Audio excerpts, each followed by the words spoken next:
Hi, I'm Carl Azus for CNN. This is our last week on the air in our spring broadcasting season. So after this Friday, we'll be working behind the scenes until the Daily Show resumes in August. First up, more American assistance is on the way to the nation of Ukraine. The two countries are not officially allies through the North Atlantic Treaty Organization. Ukraine's not a member of NATO. But the U.S. has been a leading supporter of Ukraine as it fights the invasion launched by Russia in February. While on a trip to Asia, U.S. President Joe Biden signed a bill to provide $40 billion in new assistance to Ukraine. It includes military equipment and humanitarian aid for the European country. This is in addition to the $13.6 billion that Congress approved for Ukraine in March. These packages have had bipartisan backing from Democrats and many Republicans on Capitol Hill. The president says they're a sign of strong support for Ukraine as it defends itself from Russia. But some Republicans say the U.S. is spending too much to help Ukraine, that it should be selling the nation weapons instead, and that European countries should be spending more to support Ukraine. Meanwhile, a product from Europe is arriving to help out with a problem in the United States. That problem is a widespread shortage of baby formula. One of America's largest manufacturing plants was shut down in February over safety concerns, and it won't be able to reopen for at least another week. 70,000 pounds of formula landed in America from Switzerland yesterday, and President Biden says his administration's working around the clock to get it to people in need. But critics say that administration waited too long and moved too slowly in taking action. Here at Ramstein Air Force Base, we've been watching service members putting together these pallets. You can see them all throughout here. It's 1.5 million bottles, each bottle 8 ounces. 1.5 million bottles of baby formula being sent by a European company to the United States. The Department of Defense is doing the shipping. Let's take a look at what they're sending.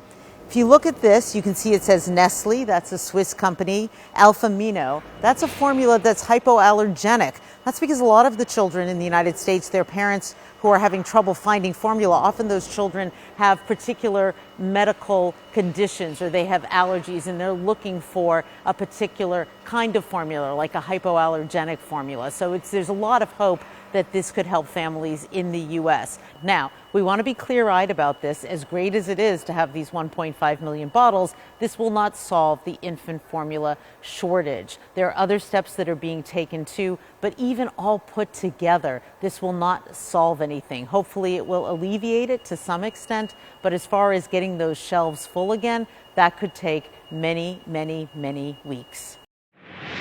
In the United States, fuel is at its highest price ever.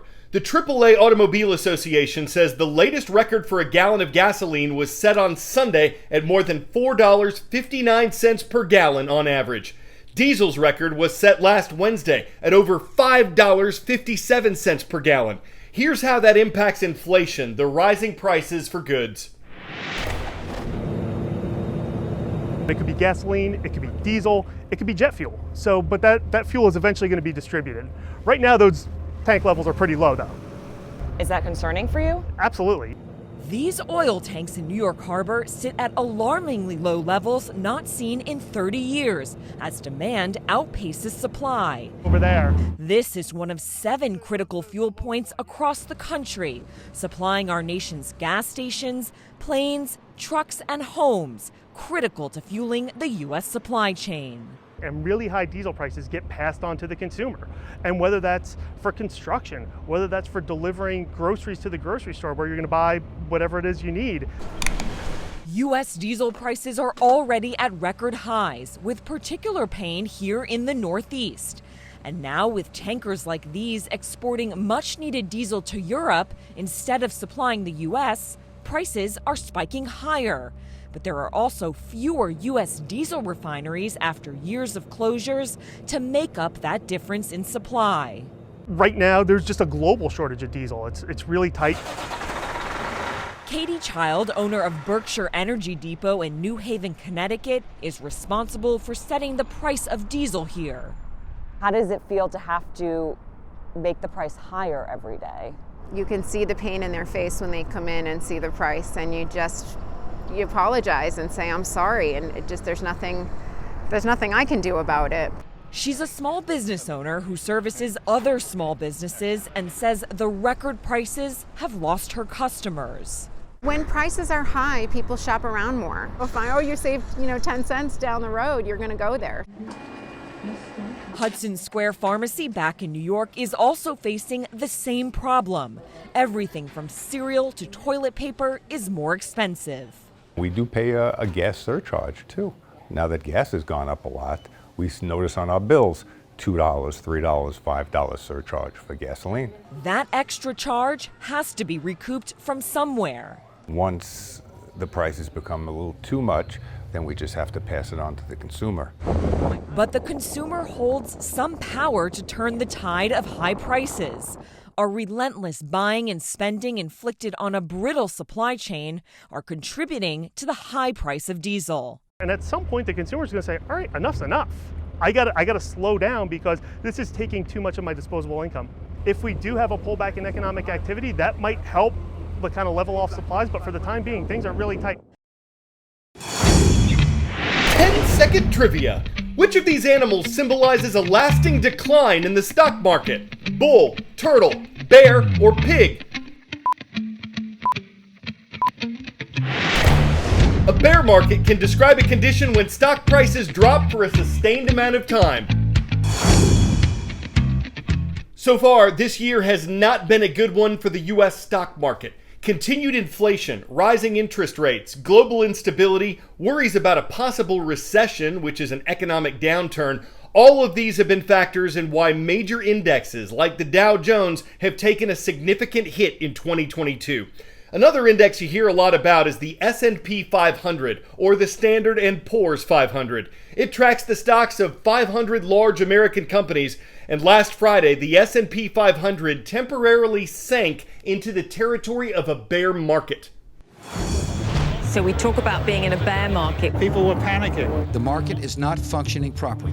What exactly is a bear market? It's when stocks drop 20% from a recent high. When we talk about the overall stock market, we usually look at a broad index like the S&P 500. But individual stocks or commodities can also fall into a bear market if they decline 20%. A bear market is different from a correction. That's a 10% decline. So if the S&P falls into a bear market, it's already had a correction and then fallen another 10%. Since World War II, there have been 14 bear markets for the S&P 500. A bear market doesn't always signal a severe economic downturn. In the last 40 years, 4 bear markets have occurred without a recession. But the drops that coincide with recessions tend to be worse. The good news is bear markets don't tend to last as long as bull markets. The average lasted 339 days and declined nearly 32%. But history shows it takes about a year for stocks to fully bounce back. The S&P 500 did bounce back a bit on Friday. After temporarily meeting that bear market definition, the index ended the day at 19% below its high in January, so just shy of bear market territory. But the recent drop is its biggest since March of 2020 when the COVID pandemic was sinking in. And the NASDAQ, a different index, is already in a bear market. Its stocks are down 30% from their recent high last fall. So all this will be closely watched.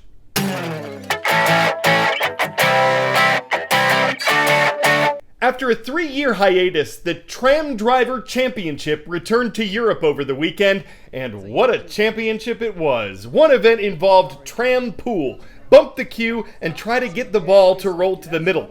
Another looks like a tram version of bowling, though I'm not sure the whole train was supposed to smack the pins. There's the no hands, did she program in enough braking power to stop in time event? She did not. But if you want to see what a perfect tram stop looks like, wow is right. 500 points for this masterful maneuver.